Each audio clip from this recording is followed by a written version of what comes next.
How many people here have had the opportunity to turn a pastime, a pleasure, an infatuation into a job? Well, I have. Barry has. So has Malcolm. And we're talking about the same subject. Mr. Toastmaster, fellow Toastmasters, and Ian. I'm talking about music. 3 parts of my life have carved my way into making a living from playing music for other people, also known as disc jockey. The first were my parents. Most people here were exposed to music by their parents.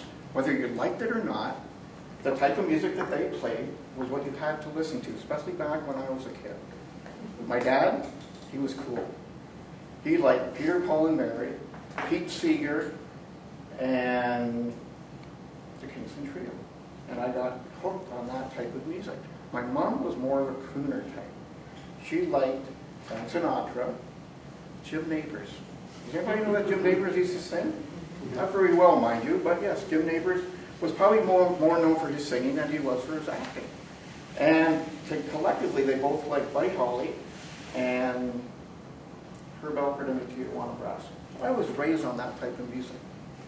One day, while we were out for a family trip in our country squire station wagon with all 4 of us in the back, me and my 3 brothers, a song came on the radio.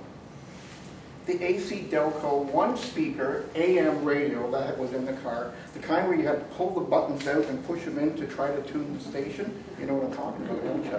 And even if you pushed the button in, you still had to fine-tune it just to bring that station in. The song I'm talking about was Light My Fire by the Doors. I had never heard this type of sound before, even out of 1 speaker. I was hooked. I was 11 years old. I saved my allowance for the next 4 weeks. And when my mom took us to get all of our hair cut at the same time, the same type of haircut, right next door was a music store. And I went in to buy my first album. So as I'm flipping, I didn't realize the Doors had so many albums. Which one am I going to pick? The guy who owned the record store came over. Can I help you? Yes, I'm going to buy a Doors album. Light My Fire, that's one that I want. He goes, well, this is it. He goes, you have a stereo at home? I go, no.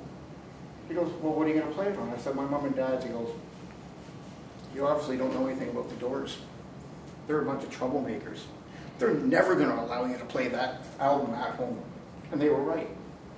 He goes, now here's one by the Beach Boys, which I also enjoy, that they will allow you to play. So I bought my first album, I get home, and sure enough, my dad would allow me to play it on his brand new quadraphonic Electro-Home stereo.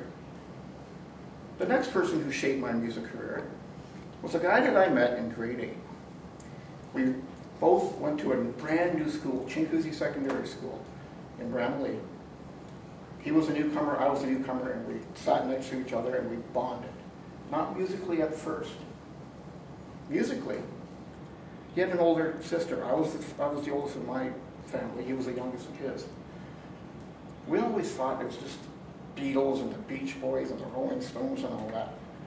His sister, who was 5 years older, introduced us to Led Zeppelin and Queen and Pink Floyd, and the list goes on, and said, what are you listening to AM for? You should be listening to FM. And right at that time, Chum FM was on the radio playing classic rock, and so was Q107.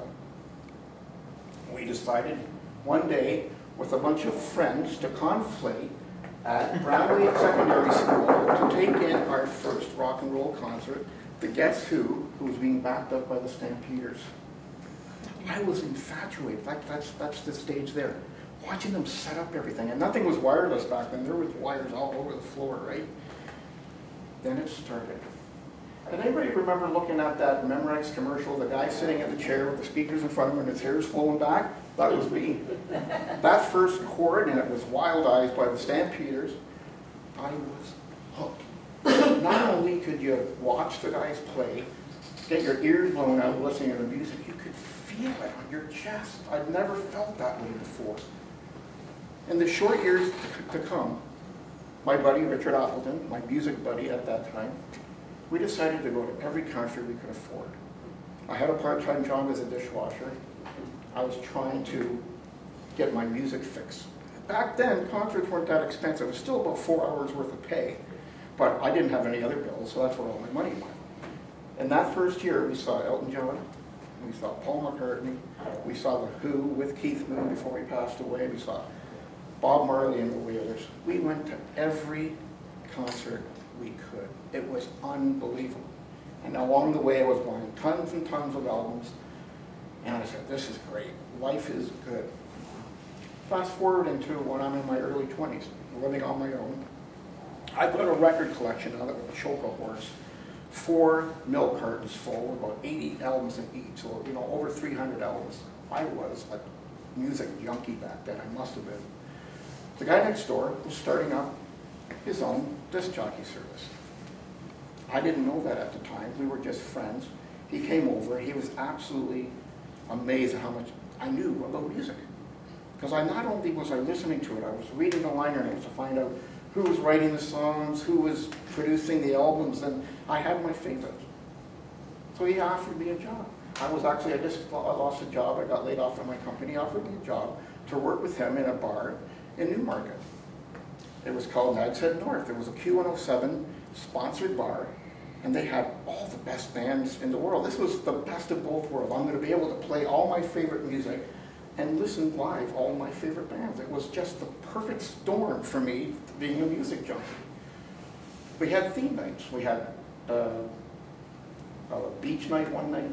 We had male strippers in one night. We had this big, before karaoke was, we had like live air guitar and air drums and all that. We had the best air bands and all that.